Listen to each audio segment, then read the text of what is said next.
আমি এমন একটা মানুষ চাই যার ঘরে আমি লাল শাড়ি পরে যাব, সাদা শাড়ি পরে বের হব।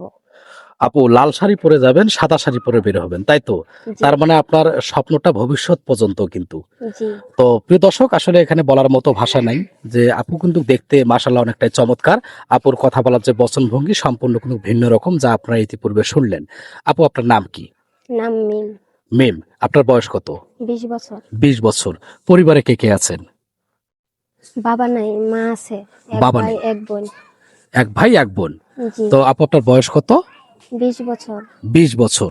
আপনার দেশের বাসা কোথায়? বৈরব। ভৈরব। তো আপু আপনার এই কষ্টের কথা শুনে যদি কোনো ভাই আপনার দায়িত্ব নেয়, তার বয়স কেমন হতে হবে, সে দেখতে কেমন হতে হবে? দেখতে বিচিত হলেও আমার সমস্যা নাই, ভালো মনে একটা মানুষ চাই আর কি। বয়স 30-45 এরকম হলেও চলবে। আমি ভালো একটা স্বামী চাই, ভালো একটা মনের মানুষ চাই আর কি। আপু আমাদেরকে অনেকেই কল করে যে আসলে আপু দেখতে তো ভালো, তো আপুকে যদি আমরা বিয়ে করি কোনো কাবিন দেওয়া লাগবে কিনা? আপনার কি কোনো কাবিন দেওয়া লাগবে বিয়ে শাদী করলে? না, কোনো খাবিন দেওয়া লাগবে না। আমি খাবিন ছাড়া যদি কেউ আমাকে বিয়ে করতে চায়, আমি খাবিন ছাড়াই আমি বিয়ে বসবো। আপু পূর্বে কি আপনার বিয়ে শাদী হয়েছিল? জি না। পূর্বে তো বিয়ে শাদী হয়নি, তাই না? জি না। তো আপু আপনার এই কষ্টের কথা শুনে অনেকেই কল করবে। তো আপু তার বয়স যদি 60 বা 65, আপনার কোনো সমস্যা আছে?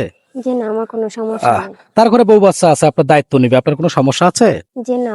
সতীনের ঘরে তো সংসার করতে পারবেন। হ্যাঁ, অবশ্যই সতীন যদি বোন হয় তাহলে সংসার করতে পারবো। আপু আপনার সাথে যোগাযোগ করবে কিভাবে? ভাইয়াদের নাম্বার দেওয়া আছে, ভাইয়াদের নাম্বারে ফোন দিলে আমাকে পাবে। প্রিয় দর্শক, ইতিপূর্বে স্ক্রিনে একটি নাম্বার দেখতে পাচ্ছেন, নাম্বারটি চ্যানেল কর্তৃপক্ষের নাম্বার। এই নাম্বারে ইমো এবং হোয়াটসঅ্যাপ দুটো আছে। তো আপুকে যদি আপনাদের ভালো লাগে অথবা বিয়ে করতে চান, ইমোতে বা হোয়াটসঅ্যাপে আপুর একটি স্ক্রিনশট পাঠিয়ে ভয়েস করবেন কে কোথা থেকে বলছেন, আমরা আপুর সঙ্গে যোগাযোগ করিয়ে দিব। অযথা কেউ ফোন কল দিয়ে বিরক্ত করবেন না। আপু নামাজ কালাম পড়েন তো, তাই না? জি। রমজান মাস, নামাজ কালাম পড়বেন, আল্লাহর কাছে দোয়া করবেন, আর আমরাও চেষ্টা করবো আপনাকে সুন্দর একজন মনের মানুষ যুগিয়ে দেওয়ার জন্য। জি। আসসালামু আলাইকুম। আসসালামু আলাইকুম।